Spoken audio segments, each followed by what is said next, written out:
আমার খুতবার শুরুতে সূরা হাশরের শেষ 3 আয়াত তেলাওয়াত করেছি। মুখস্থ আছে না সবার? বাংলাদেশে ফজরের নামাজে প্রত্যেক মসজিদে যখন তাসবিহ পড়ে ইমাম সাহেব এটা তালিম দেয় না, তালকিন দেয় না? প্রিয় বারোয়াখালীবাসী, মুখস্থ আছে না সবার? জি ইনশাআল্লাহ।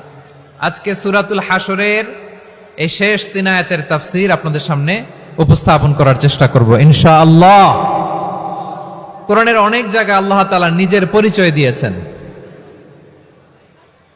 নিজের পরিচয় তিনি বিভিন্ন আয়াতে বিভিন্ন সূরায় পেশ করেছেন। 3টি জায়গায় খুব এক্সক্লুসিভলি আল্লাহ তাআলা নিজের পরিচয় দিয়েছেন। এক হচ্ছে সূরা বাকারার 255 নম্বর আয়াতে, মানে আয়াতুল কুরসি।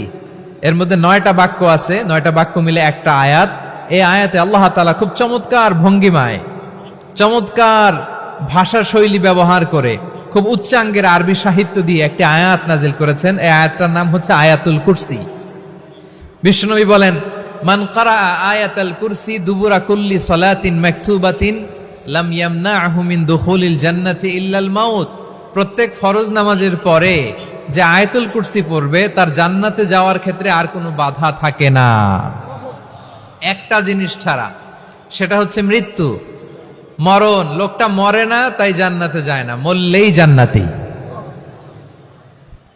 এই আয়াতুল কুরসির এই আয়াতে আল্লাহ তাআলা খুব স্পষ্টভাবে নিজের পরিচয় তুলে ধরেছেন। আবার সূরাতুল ইখলাসের ভেতরে আল্লাহ তাআলা খুব চমৎকার ভঙ্গিমায় তিনি নিজের পরিচয় তুলে ধরেছেন।